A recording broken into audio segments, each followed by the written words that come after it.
1 2 testing 1 2 1 2 testing 1 2 1 2 1 2 2 2 2 2 check 1 2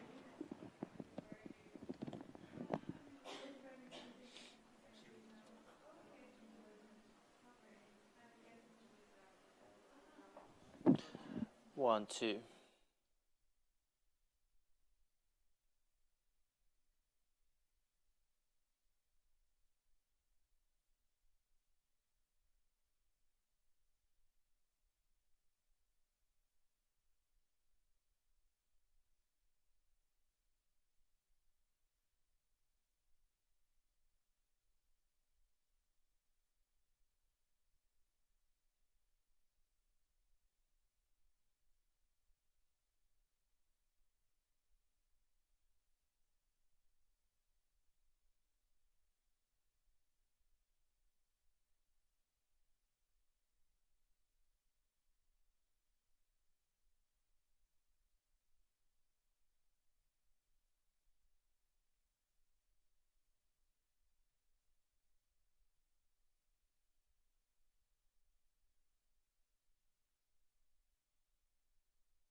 So thank you all for being here. Why don't we get started?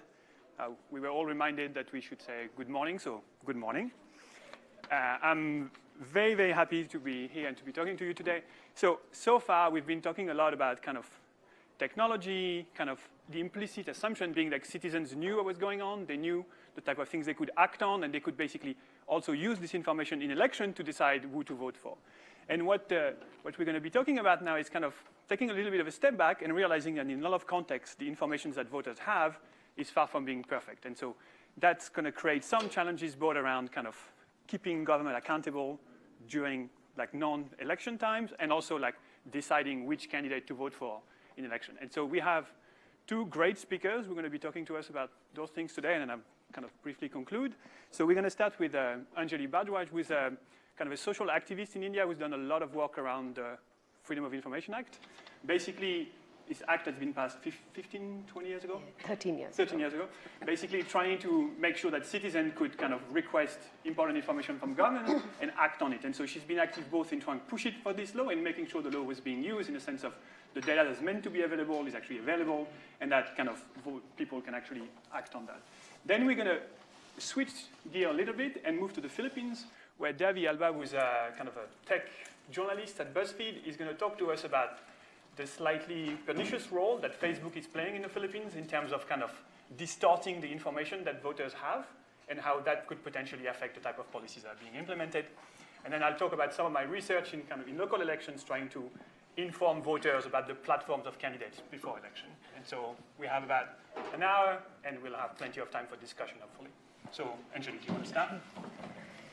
Thank you very much. In India, there was a long period of a demand for a right to information law because although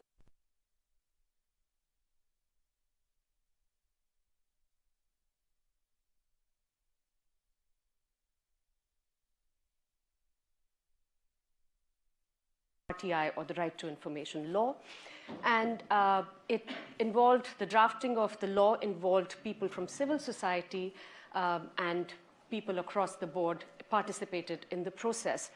As a result, we have a fairly progressive piece of legislation, and which covers the executive, judiciary, and the legislature. Transparency laws in different parts of the world, it covers all three arms. Nearly every year in India, it's perhaps the largest use of the transparency legislation globally, and people are using it extensively. Around 40 million,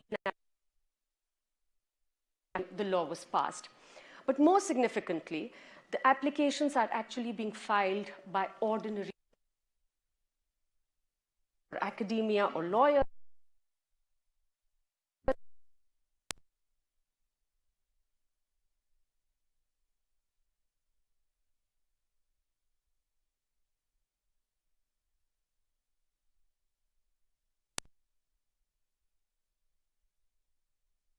And they have been asked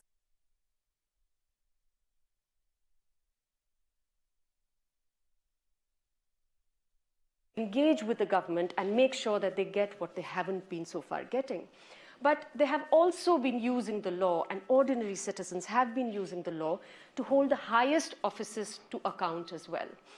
So for example, I work with a group. Translated version is Society for Citizens Vigilance Initiatives. And we work in Delhi with people living in slum settlements, which are typically illegal settlements because of lack of adequate social housing. People squat on government land, they're illegal settlers, so-called. They're absolutely critical for the economy, but given the huge disparities in income and inequalities, they're forced to live in these rather inhuman conditions in slum settlements. We work with people to tell them, to empower them about the law, how it can be used. And one of the things which people in a slum which is in a constituency which has acute water shortage said that one of the pieces of information they would like is how their elected representatives are performing in terms of the funds that they get or in terms of how they're using the funds. The reason being that they said that they have a big drinking water problem. Water reaches their slum settlements only at midnight, so people start queuing up for water, and there are huge water riots. And they'd been approaching their elected representative, their local representative, and saying that they should do something about it. But nothing was done. The elected representative said, I don't have any funds at my disposal right now, but of course promised, like all good elected representatives do, that if I have the funds, I'll give them to you for water provision. So people said, we've been hearing this for a decade, and now we want information. They filed applications to the government and the legislature asking for how much each elected representative in Delhi gets by way of local area development funds. What are the funds that they have at their disposal, and asked what their elected representative had spent those funds on. When the information came out, it was put out, widely distributed, disseminated through information camps in the various slum settlements in the constituency. And when the information was engaged with by people, they realized that each elected representative gets about 250 million rupees during their term to spend on the most basic development needs of people, including water supply. And they realized that their elected representative had spent 70% of his funds on constructing fountains in parks. And this, mind you, is a water-scarce constituency. And when people went out to check what was happening with those fountains, there was not a drop of water in those fountains. They were really serving as garbage dumps. So nobody needed those structures that were being constructed, basically being constructed because working behind a veil of secrecy, there was a nexus that had clearly developed between politicians and contractors who were siphoning off the money and just constructing some of these things which never worked while people were suffering. So naturally, the people were very upset. They took that information and collectively approached their elected representative. And elections were around the corner, so they told the elected representative that we're not going to vote for you because you're clearly not working for us, as the records show. So the politician got extremely worried and got water pipes put out through the funds at his disposal in all the slums, and people started getting water. And I think that that is precisely the use of the law which has led to people using it extensively, because they've made that connect between their ability to access information from the government and their ability to access their other rights and entitlements by holding those in power accountable and getting their water supply, getting their sanitation problems fixed, and so on. From here, one of the important things that came up, the demand that came up, was this sort of information should be made available as far as possible all the time to people.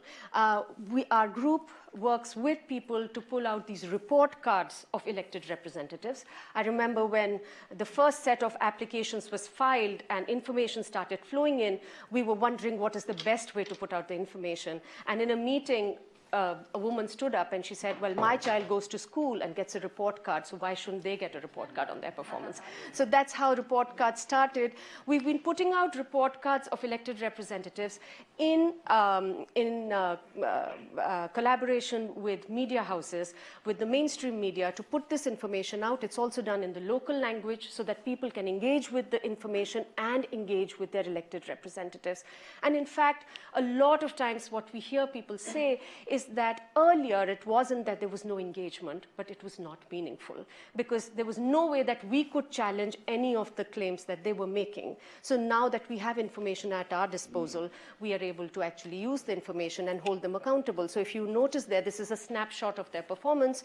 The gentleman on the left attended only 2 assembly proceedings in the whole year out of the 18 that were held, hardly raised any questions. It gives a snapshot of how he spent his local area development funds. In terms of the impact, apart from which to us is perhaps the most important impact, which is meaningful engagement of citizens in democracy, there was a randomized evaluation that was also carried out by some academics of the impact of report cards. So what we understand that their studies found is that in the places where report cards were actually distributed to the population, there was a 4% increase in voter turnout because people actually recognized the important role that these elected representatives could play if they wanted to and if they got the right ones in place. So voter turnout increased. There was a 5% increase in vote share for incumbents who performed well. And in fact, we also heard several political parties not making certain people candidates because they hadn't performed well and the report cards did not seem to be looking good. So there have been impacts which have been documented, but what we see is really a much greater participation in democracy, in the process of governance through greater information. It's also generated a greater demand for transparency because people are recognizing how important this is. And of course, in India, since the law has been passed, more than 73 people have been killed for asking for information and exposing corruption. So there are problems of threats, of attacks on people who ask for information, but people have recognized the power of information in their lives and, of course, carry on doing it. But there is an obligation on the government to put out information in the public domain. So that's also something that civil society has been pushing government to do. So if you look here, this is the result of an order that was passed by the Central Information Commission when people approached them, where on the left side there is a board. There are boards put across all constituencies in Delhi now, which give information in the local language on how each elected representative is spending the projects on which they're spending their funds, how much money they're spending on each project, and people are able to therefore then go back and say, this is not what we want, or this is what we would like you to spend your money on. We know how much you've already spent. The live webcast of the Delhi Assembly proceedings was also ordered by the Central Information Commission because people said, we want to see what our elected representatives are up to in the legislature. But it's not only individual elected representatives that have been questioned or their performance has been questioned. People recognize in India that perhaps the fountainhead of corruption in countries like ours is political party funding. And people are greatly interested in knowing how parties are funded, what their sources of funds are, where do they actually spend the funds that they get. So applications have been filed by people across the country asking political parties for all of this information. So in 2010-11, the combined declared income of 6 national parties in India, the major national parties, was about 73 million pounds, out of which 90% of these funds, 90% the political parties would not tell you where the money came from. And we understand that there is always a quid pro quo, and where the money comes from is where the government will provide services and understand the lobbying from, and therefore people are very interested in knowing these sources of income. An order was passed again by the Central Information Commission because the government and the political parties refused to part with this information. So the Central Information Commission, which is the appellate authority in India for providing information, passed an order saying that all political parties are public authorities under the RTI law and must give information to citizens. And what we saw was an amazing phenomenon because in India, typically political parties can't speak to each other. But suddenly, all of them came together and decided that they had to amend the Right to Information law in Parliament to say that political parties will not be covered under the ambit of the Right to Information law. There were huge protests from civil society. People took to the streets. There was a huge amount of lobbying because people recognized that this is important information. The amendments were not made to the law because the amendments were proposed on the floor of the House, but they did not go through. However, it is all is not well, because political parties decided to go in for civil disobedience, or what some people call uncivil disobedience, and decided not to follow the orders of the Central Information Commission. So instead, the current government has brought in what are called electoral bonds, which essentially means that anybody, any corporate, can buy any amount of electoral bonds and give it to any political party in a totally anonymized fashion. So we will not know, this was passed last year, so we will not know where the money is coming from, and that's a completely legitimate form of secrecy that has been brought in. So the struggle continues, but people are continuing with their efforts and making sure that they keep putting pressure on the government and the elected representatives to be more accountable. The other sort of thing which people are using the right to information law in India for is to question the claims of politicians. And one of the claims, for example, made just about the right to information law itself was that there is massive misuse of the laws. So we heard many senior government functionaries, including the ex-prime minister of the country, saying that the Indian RTI law is being misused and there are frivolous and vexatious RTI applications that are being filed. Now, I don't know how to define frivolous and vexatious. I mean, if I ask somebody for information about their corruption, of course I'll vex them. But does that mean that I can't ask for that information? Similarly, with frivolous RTI applications, there are people who get £2, £3, £5 as old age pension, handicap pension, and they're asking for that information about their pensions because they're not getting the money. Now, the government might turn around and say, this is frivolous, you're wasting our time asking for information about such small amounts of money, but for people who are not getting that amount, it's a matter of life and death. So how do you define frivolous? So there was, again, a study that was carried out which showed that less than 1% RTI applications could, by any stretch of imagination, be even referred to as frivolous or vexatious. And this was based on about 20,000 RTI applications randomly selected across the country. So somebody filed an RTI application to the Prime Minister's office and said, could you please tell us on what basis the Prime Minister made the statement, because he said that there is misuse of the law, and the Prime Minister's office had to turn around and give them a written response saying, we don't have any data. So basically, there was no basis for the decision, for the statement of the Prime Minister. Again, in the world of fake news, and we are really suffering from that phenomenon in India, where politicians have always stood up and made tall claims, but now they actually do it and back it up with numbers without essentially any evidence coming. So about a year ago, the Prime Minister on the floor of the Parliament made a statement that because of Aadhaar, which is basically the unique identification numbers that are being allotted to people to fight corruption, presumably in our country, because of which there are huge privacy concerns and there is a backlash on the government.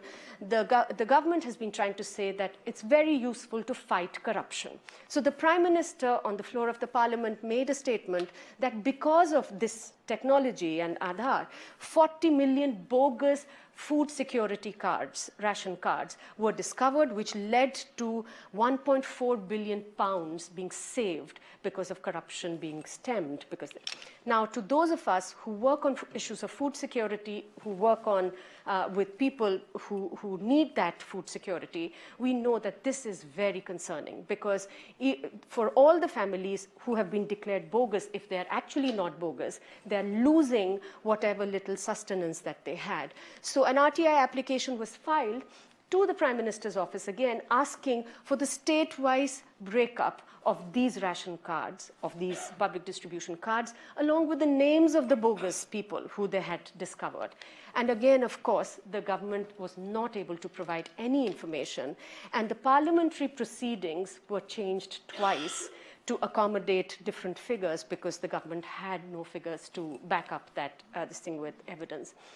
I'm going to just stop with the last little anecdote. the latest claim to be challenged is the educational qualifications of ministers in our country.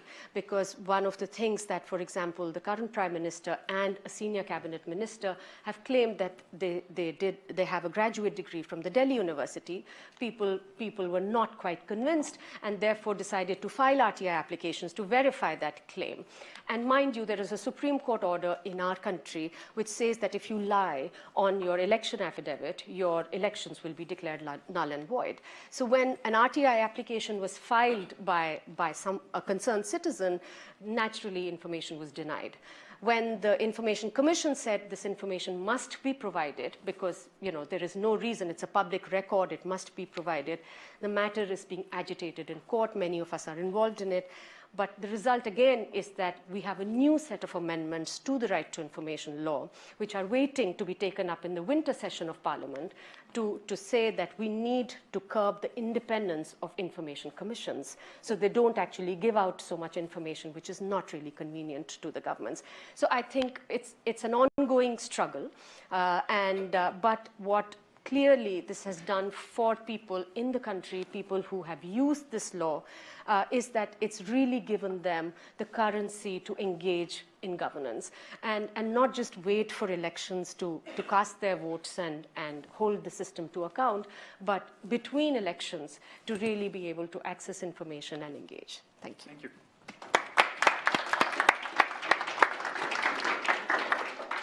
Thank you, Anjali. So Davey is going to start by showing us a quick movie about what's happening in the Philippines. Just a few of the images are quite graphic, so you're being warned. I went to the Philippines to see what the war on drugs looked like, and I attended the wake of a 13-year-old who had been shot by a policeman.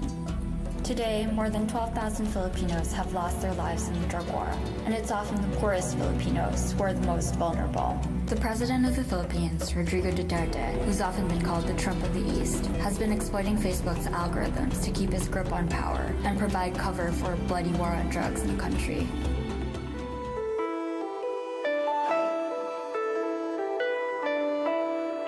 In 2013, Facebook aggressively expanded in the Philippines, bringing free internet to a country with poor digital infrastructure. When Duterte ran for office in 2016, he campaigned heavily on Facebook, and he won. Now that he is president, Duterte's biggest supporters are so-called Facebook influencers, who spread coordinated messages of propaganda on the platform. What's worse, Facebook's algorithms spread these messages further. One of Facebook's Filipino fact-checking partners told us that a majority of false posts circulating on Facebook come from pro-administration pages or were inspired by Duterte's words. But in the mess of fake news and propaganda circulating on Facebook in the Philippines, reported stories on the drug war often get lost in the shuffle. Facebook says it is growing its team of fact-checking partners and content reviewers, which will allow it to cover every time zone in the world. The company also says that it will have more than 20,000 working in safety and security by the end of this year. But as one Filipino academic named Clarissa David told me, Facebook hasn't done enough to take responsibility. She wants better solutions to come from the company from the get-go. As she told me, there's no fact-checking a way out of this. The solutions have to come from the platform.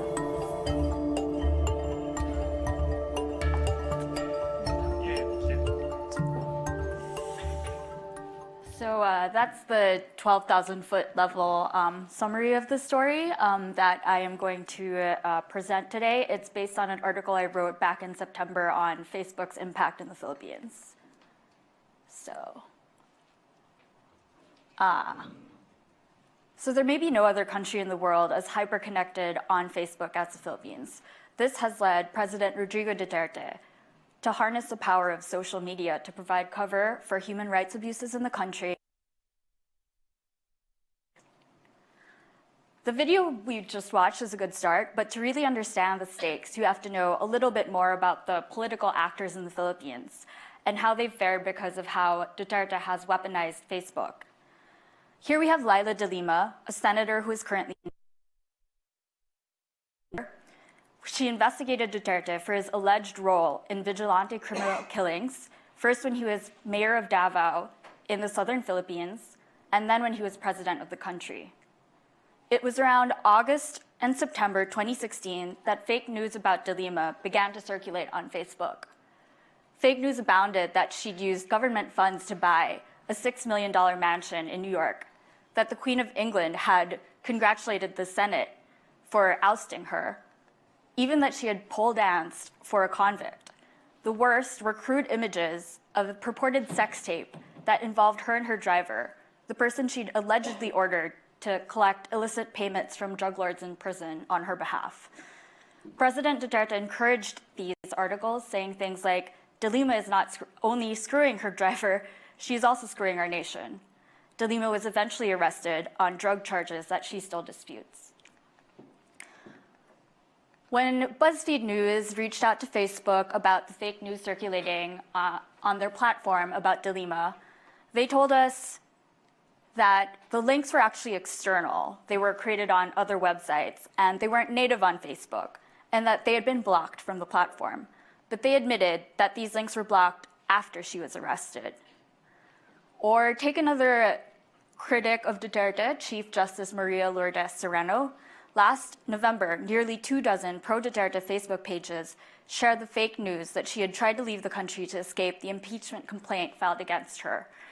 And the smear campaign helped it with the end result. In May, she was ousted by fellow justices from the Supreme Court on charges that her alleged appointment was legally flawed.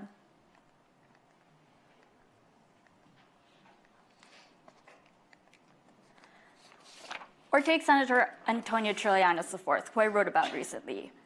He is yet another political opponent of Duterte and his war on drugs, and Duterte sought to jail him when he withdrew a 2011 amnesty granted to the senator for his involvement in several failed military coups in years past.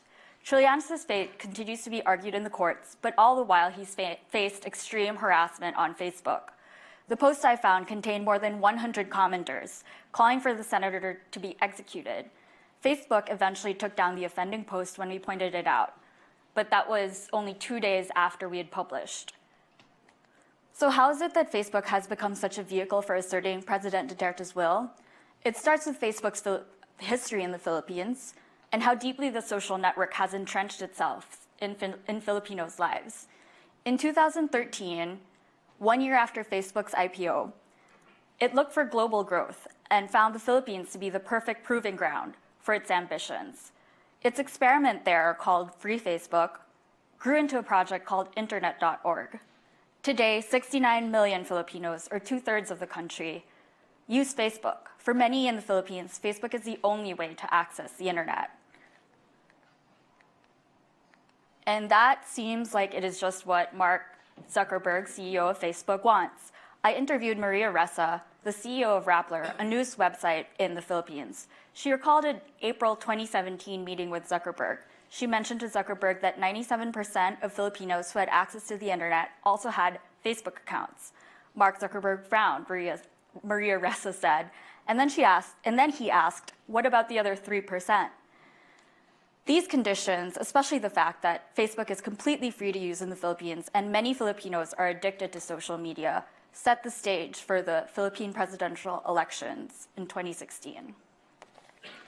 Duterte ran on a platform of action and the swift end to drugs, crime, and the status quo, and he positioned himself as a champion of the people, a refreshing alternative to out-of-touch politicians who represented the elite Manila. And his supporters, he leaned heavily on his online supporters to create a pro-Duterte network on Facebook. They shared fake news and harassed dissenters, and they pushed nicknames like the Punisher and Duterte Harry into the conversation. In an April 2016 report, Facebook even came out and said that Duterte was the undisputed king of Facebook conversations. 2 months later, he was elected president. His two campaign strategists were Pompey Lavinia and Nick Gabonada. A strategy document written by Lavinia described Duterte's path to presidential victory as built on stoking emotions, especially anger. It worked. Though Duterte might not use Facebook personally, he was highly memeable. And his remarks would often go viral on Facebook. For instance, when he said he would dump the bodies of slain drug dealers into Manila Bay and fatten all the fish there.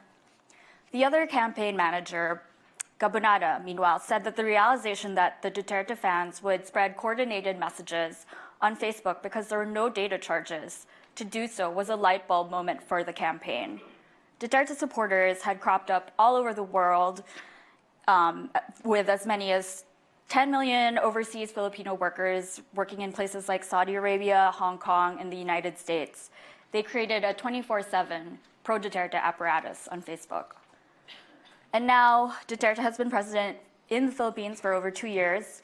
In that time, his administration has been accused of threatening the Philippine justice system, attacking press freedom, upending international relations by cozying up to China, cleansing a former Filipino dictator of his crimes, and sanctioning the executions of more than 12,000 Filipinos suspected of selling or using drugs in the country.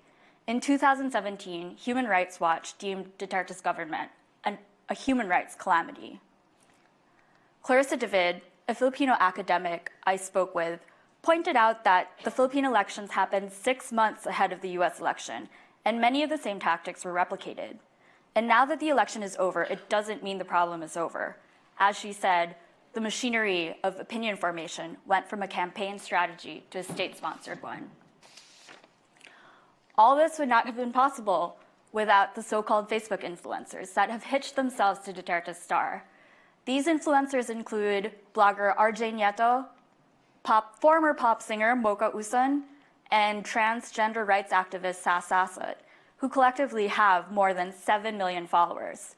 Duterte has rewarded them with positions in the government, most strikingly Mocha Uson, who was once the Assistant Secretary of the Presidential Communications Operations Office and commanded a salary of about $2,000 a month, which is an enormous salary by Filipino standards. She recently stepped down from that position and has alluded to running for public office. The trio continues to spread fake news, many times coordinating with each other. They use Facebook, of course. They also coordinate at times with the Duterte administration itself to put out announcements. And they're quite comparable to pro-Trump internet figures like Mike Cernovich, Alex Jones, Tila Tequila. But they get even more likes and shares, thousands of them on each post. They spread conspiracy theories unabashedly. They shout down and harass anyone who opposes the president's positions on social media. And all of them have artificially deflated the number of victims in the war on drugs in the Philippines. These influencers also frame themselves as more trustworthy than traditional journalists, who they refer to as prostitutes. They now largely guide the Philippine news cycle, opening an avenue for Duterte's government to begin cracking down on the media. In January, the Philippine SEC revoked website Rappler's license to operate. The site's journalists have also been banned from reporting at the presidential palace. After attempting to list the names of the victims in the Philippine drug war, a newspaper called the Philippine Daily Inquirer saw its owners deciding to sell a majority ownership stake to a billionaire ally of President Duterte's. So, what is Facebook doing about all of this? It's making some moves. The company says that it is growing its team of content reviewers and that its teams can evaluate languages, even Filipino languages and dialects. And recently, the company said it removed a spam network from the Philippines, which included many pro-Duterte pages. Last month, we reported on Facebook holding a secret meeting at their headquarters with representatives from Myanmar, the Philippines, and Sri Lanka to discuss its global information problem. But many Filipinos argue that what Facebook is doing is not enough, and that the country continues to suffer while the social network figures things out. Academics and technologists in the country say that outsourcing the fact-checking work to Filipino journalists and educators is taxing local resources, and that journalists could be spending their time on more worthwhile things, like reporting on the drug war. But with Facebook's algorithm still primed to favor Duterte-related content, simply because it prompts more shares, more likes, more conversation, it's unclear what large-scale solutions can be applied by Facebook, or whether the company will take the share of responsibility that many Filipinos wish it would. That's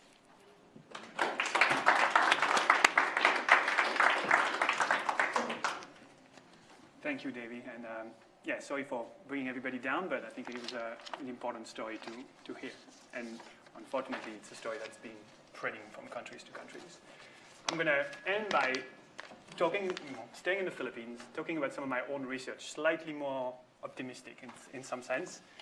But so the type of research I've been doing, it's basically kind of building on this idea of voters actually kind of wanting information about elections and things. So some of the work that Anjali and our colleagues in India are doing is basically trying to provide voters with basic information about who the candidates are and what the incumbent has done, when she was in her previous term. And so that's very, very salient information. But, because even in a wide range of country, even with that information that can be available or not, there's a lot of what we would call vote buying. So, some of you might not be very familiar with the term, but it's kind of the exchange of money for vote before the election to decide who to vote for. Basically, you don't really care who is elected, all you care is kind of who's going to give you some money. And, this is not very common in OCD country, even though, 12% of people say that voters are often bribed. That even happens in France. So next to where I grew up, the politicians were very famous for sharing wallets with cash before the election. That's kind of going down. But all around the world, around 40 to 60% of voters claim that people are kind of bribed before the election, right? So it doesn't seem like a very great way of deciding who to vote for if you're actually interested in kind of having good people run for office or having good people run government, right? The type of candidate who's going to be good at buying votes is unlikely to be good at kind of strategic planning in deciding whether to build roads or kind of try to improve market conditions. And so in this context, what we've been trying to do is we're trying to say, is there anything we can do? Is there any information we can provide to voters to make it a bit kind of easier for them to decide who to vote for? And the thing that's often lacking in those elections and that people in Western countries can take for granted is this issue of party platforms, right? So you come. I mean, the first time I was in the UK for kind of general elections, I've seen, I guess, too many of them. Now, we seem to be having them very often. I was struck by the degree to which people love the party manifesto, right? So there was this big launch of the manifesto. People were like kind of publicizing a lot, but also there was this sense of like, if I wanted to do something when I'm in office, I have to go back and say, that was in my manifesto, therefore I have the mandate to do it.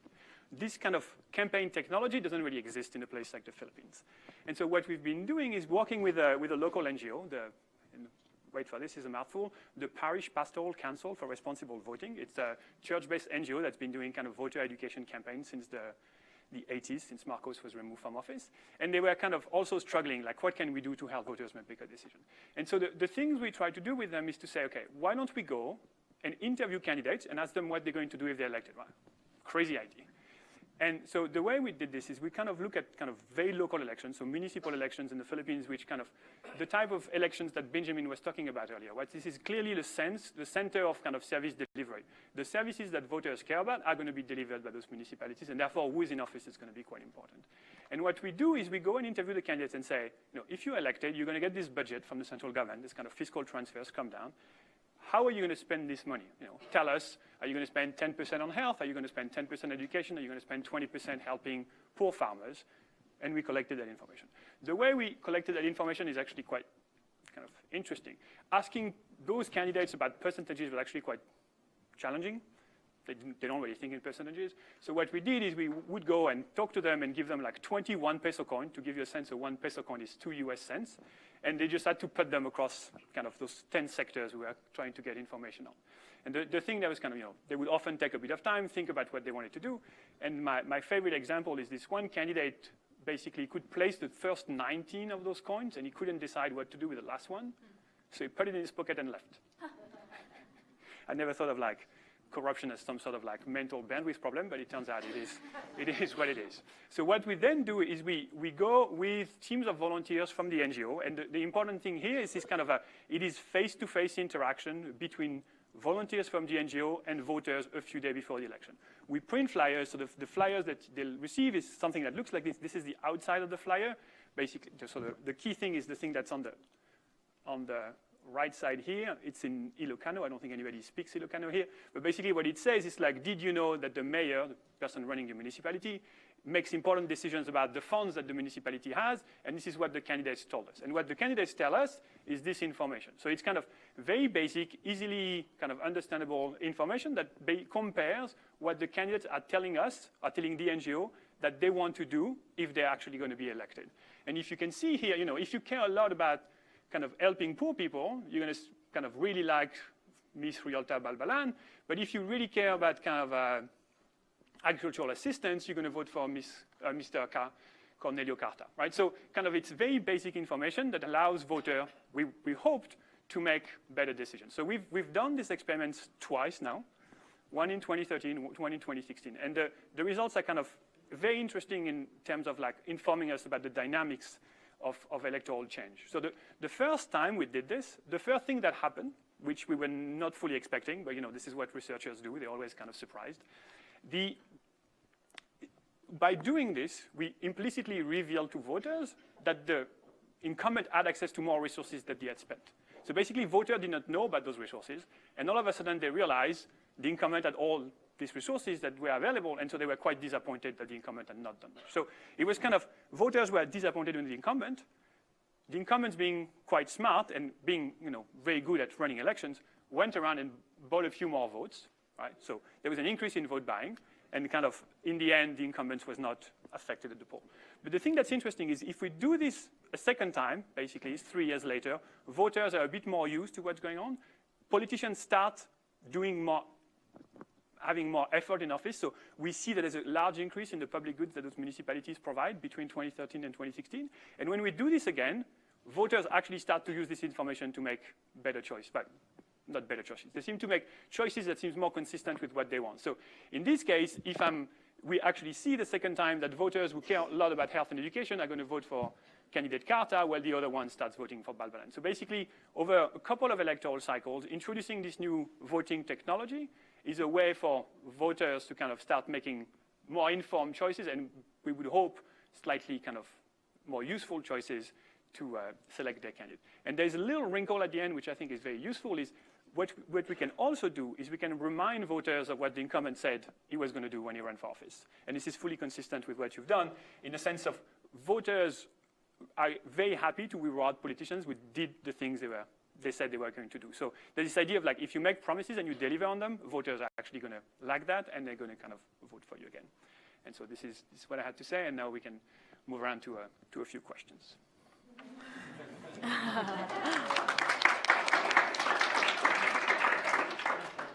So we'll take a few questions. I guess we'll start here, there. Oh, yeah.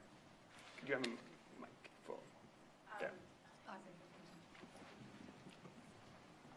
haven't kind of fully formed this, so hopefully it okay. It makes sense. But, you know, with the scorecard examples, you're trying to improve the quality of information available to voters because you've said that what they received before either wasn't there or it was appropriated incorrectly. And similarly with the Facebook example, it's more like the proliferation of incorrect information. So who, in these examples, you can have potentially misguided, well-intentioned but misguided representations of information. So who is responsible for governing that process at the local and global level? And just more reflections. I don't know if you could answer that question. Should we collect a few? Yeah. Okay, I'm Homa. I'm the student of public policy here. I have worked on information and communication before, and as far I know about this Right to Information Act, or whole region, there are certain flaws with it. First of all, if some citizens want to have some information, they apply for that, they submit that application, but there is, due to the red tapeism and the bureaucratic system that we had in the region, that application remains in the offices for months, and meanwhile that purpose of getting that information is old or it's not useful, first thing. And second thing, there are certain clauses in such kind of the acts that bars the citizen to get information, like in such act there are certain information that you cannot get, like for the security, for the defense. So whenever the citizen want to get the information regarding issues, sometimes some applications are rejected or even under discovered. Maybe they are not related, but sometimes they said it's related to some security issue, we cannot provide that information. So this is my second thing. And third thing, in the politicians, definitely they are the public figures. They are first one who gets the responsibility for everything. But what about the things, information that goes on in the offices and the bureaucratic setup that we call it? It's really difficult to get information on them. This is the first part of my question, and the second. Second, I want to ask about the moral and ethical values in the use of the social media, especially in the election campaigns, because in the elections, normally the political parties use the students and involve the students to spread the information, and normally they make the fake accounts. They use the wrong information to misguide the citizen. So in that case, how many citizens you can make accountable? How many accounts you can block? So how to regulate this thing? Okay. Thank you. So we had a question there, yeah. Hi. My question is quite similar to Huma, but it's a very practical and general question, which is I'm trying to figure out how you can stop the authorities from tampering with the information. Is there a mechanism for you to ensure the accuracy of the information that you receive? Thanks. Should we answer those and then we can take a few more? Do you want to start with some of the issues? Yeah, I could. Yeah. So you're right. The Right to Information law in India says that information has to be provided within 30 days ordinarily. And in about 5% of the cases where information is denied, it actually goes up for a second appeal, which is with the Information Commission. And that's where the delays are. So, typically when somebody asks for information, that information has to be provided within 30 days. And our studies have shown that in more than 56% of the cases, information is in fact provided within 30 days. In some cases, there is a delay, and often when people go in for an appeal, there is a long delay. But I think that on the whole, people are being able to access far more information than they were ever being able to access before the law came in, and which is really why there is such a vibrant use of the law. The other issue which you raised, I'm trying to kind of keep track of the issues that she kind of brought up. I think there was a secrecy. Yes, so every information legislation has exemptions because there is some information which would relate to, let's say, privacy of individuals. So, for example, when the law was being drafted in India, and even the National Campaign of People's Right to Information, of which I'm part, was involved in drafting it, there was a group that worked with HIV-positive patients, which came up and said that, look, there is certain kind of information which must not be provided under the Right to Information law, which might be collected by public health facilities. So there are very genuine kinds of concerns in terms of certain kind of data provision, and the exemptions in the law are very well drafted. But yes, the mindset of those who have to give information will take a long time to change. It is a process, it's happening, but it will take time. And in the meantime, they try to use different kinds of exemptions as excuses for not giving information in certain time at certain places. But again, like I said, on the whole, information is being provided fairly proactively. The final thing, which was on mechanism. The mechanism to check whether information is being provided, correct information is being provided, there is a provision in the law which says that if false information is provided, there will be a penalty. So there is a penalty clause in the Right to Information law which actually gives the law its teeth in India. But one of the ways which we often recommend people to do is to also ask for inspection of documents. So if the law provides for that, it provides for inspection of works, it provides for samples to be taken, and it also provides for inspection of documents. So if somebody suspects that they're being given wrong information, they often ask for the information and also make an application to ask for an inspection of the document to check that they've got complete and correct information. And in terms of the Philippines, and the information, the misinformation, to be more specific, that's being disseminated there. It's a broken system. You know, it's kind of free for all at this point.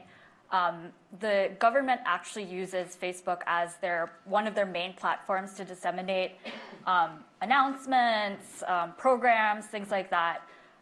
It's sort of running right now on self-correcting checks and balances thing. So if one of these influencers put out something that's just blatantly wrong, someone eventually will come up and rebut it, but we don't know how many people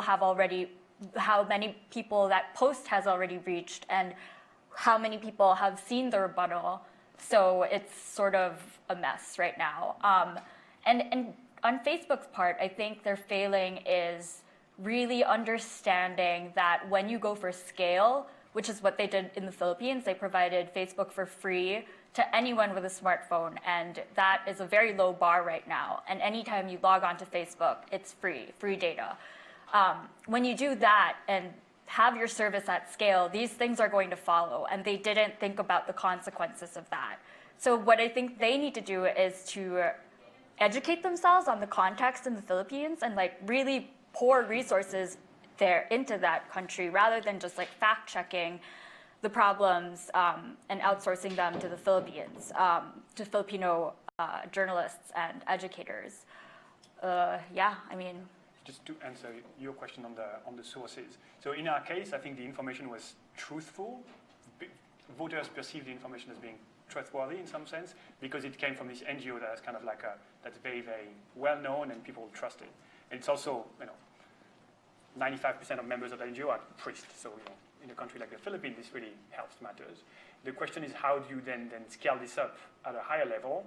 It becomes really challenging. So one thing one could think about is the Electoral Commission requiring candidates to produce this information when they register their candidacy, and then kind of making sure that information is disseminated either through the Electoral Commission or through kind of media more generally. But there has to be a sense that voters, when they see this information, have to be able to trust it. Because if I'm a candidate and I start distributing those flyers, especially if I start including information about my opponent, nobody is going to trust that what I say about my opponent is going to be true. So working with trusted partners is a very, very important issue. So we have one question here. Yeah. Hi, thank you for your questions. My name is Teresa Bartonikova, and I'm from the Oxford Internet Institute. I would like to point my question in on the Facebook case. Yeah. Thank you for all of your cases, but the Facebook one really resonated because it reminded me of a situation in Myanmar where Facebook is failing to protect free speech, and even to the very fresh case of dissemination of fake news over WhatsApp in Brazil during these elections, presidential elections. My question is, did you see during the process any signs of not a solution, but maybe a willingness to look at the problem differently from both sides? Because it's very easy to blame Facebook, but ultimately who let Facebook on a nationwide level of influence was the government, and were the companies that make the agreements with telecom and similar things. So it's very easy to blame Facebook, but at the same time, did somebody stopped and thought about these issues when Facebook was becoming free for all? Because we all want to get rid of fake news and get better algorithms and everything, but we can say that, but we are like a majority of the people I heard saying that they are not thinking about the feasibility from the tech side. We have to make these problems binary, which is very problematic. Yeah. So just, yeah. Thank you. Do you want to ask a question? Yeah. Thank you. May I build on what the chair's presentation was and your most recent comments as well, Ms. Alba, and ask the following. Sure. Your image of Duterte weaponizing Facebook is a very powerful one. So my question is, what do you see to be obstacles do Duterte's opponents also weaponizing Facebook? In other words, is Facebook an equal opportunity destructive device? Yeah. Should we just ask one more question, Yeah, sure. and then we'll have 5 minutes to conclude? In the back. Yeah. Hi, thank you so much. My question also builds on the Facebook case, but I was just wondering, since you alluded to actually communicating with people at Facebook, what was your experience in those communications? And based off of that experience, do you see any potential way to hold Facebook more accountable to the extent that they're playing a role in these situations? Looks like it's all for you now. So yes, we are in contact with Facebook. We interview them fairly often when we do these types of stories. They usually come back to us with sort of boilerplate statements saying that they will try to do more. They'll meet with local organizations and try to understand and put more resources into the country. But as far as I know, even though they say that there are fact checkers and content moderators who can review in the Tagalog and other Filipino dialects, those are not necessarily people who are Filipino and don't have the full context of what is going on. And then to your point about sort of the other side and them possibly weaponizing Facebook as well, that is absolutely true. There are like conspiracy theories on the other side of Facebook of how Duterte, or sort of the opposition of Duterte is connected to this person and that person, and how they're trying to bring down the government and all these things. What we've seen though is that more of the fake news actually leans towards the pro-Duterte stuff, and that's not necessarily from me. It's from the Facebook fact checkers that they've partnered with. So that's Verofiles and Rappler IQ. They're tasked with trying to figure out what sources of misinformation are out there, and they've told me that the vast majority is from Duterte, or things that he's said that go viral, or his supporters. So I mean, yes, it is both sides. There's misinformation on both sides. There's extreme rhetoric on both sides. I do think that the stuff that is more magnified still appears to be pro-Duterte matters. And I think I need a refresher on your comment. Just another point of view rather than blaming Facebook. Right, yes, absolutely. It's easy to sort of, I think that Facebook is culpable in these situations when it is something that they've coded, sort of more attention. Their algorithms promote more attention, more engagement, and that tends to be these kinds of content. And that is like a intentional decision, a conscious decision that they made. And I think that is where the responsibility lies. In terms of getting these people information and access to information, let's say WhatsApp, Facebook, WhatsApp is encrypted, so that just is pure information. So in that sense, I'm not so sure that Facebook is as culpable there. I do think that the Philippine government is, it has a grip on Facebook, and the people who are trying to study this problem are probably, third parties, NGOs, and well-meaning people who try to be discerning of the news. I think the news organizations are really trying to break down what's going on there. It's just that they get buried. Facebook in the Philippines is now entertainment. Everyone has a smartphone. Everyone, when they're sitting in traffic or just hanging out, they're looking at their phones. So it is a reality that it's a huge thing in the Philippines.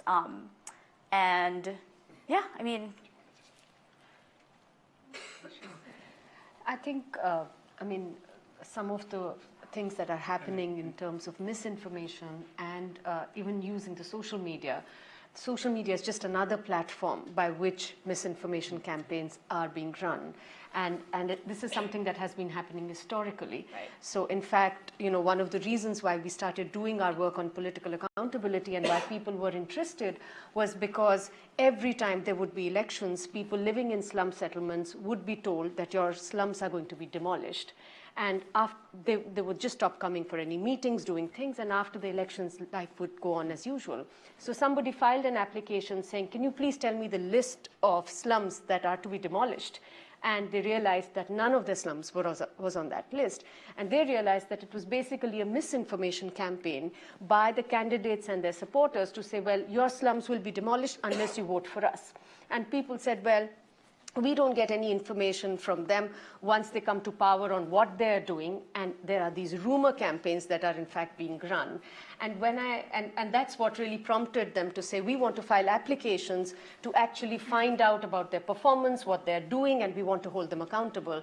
And when I hear about Facebook and some of the other ways, WhatsApp in India today there's a huge proliferation of mobile phones, not necessarily smartphones, but yes, mobile phones. And WhatsApp is being used very, very effectively because people at times are not discerning because they feel that this is news. So whatever they're getting, and the party in power at the moment is very conscious of it. So we have fabulous sort of content being produced, which is totally, kind of compatible with being circulated on WhatsApp. And there's huge propaganda that takes place. So I think these are real challenges which can only be kind of countered if there is proper information in the public domain in easily accessible forms, both on the internet and off it.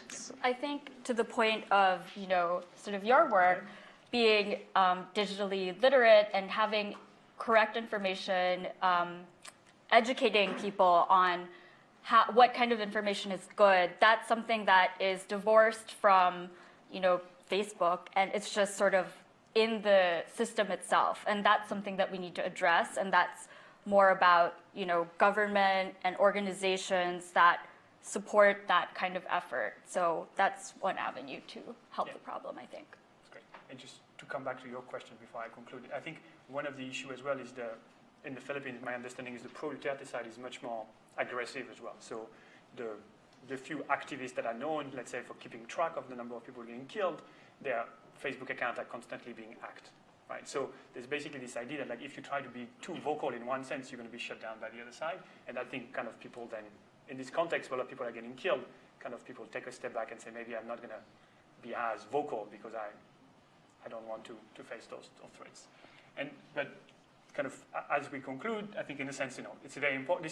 This issue of information is very important, and we should really care about it. I think in terms of taking an optimistic twist to it, the idea that like we basically at the moment we have this new media technology, right? That's kind of, to use the word that I don't like, seems to be disrupting the way we communicate with politicians. But this is not the first time those technologies have been introduced, right? So when the newspaper came in, when the radio came in, when the television came in, it was always kind of very disruptive, and new politicians were able to kind of take advantage of the situation. And so all we have to think about is maybe use those examples from the past to think about the type of kind of potential regulations we have to put on those media to make sure that the information is used adequately. So thank you all for coming, and I hope it was a fruitful discussion.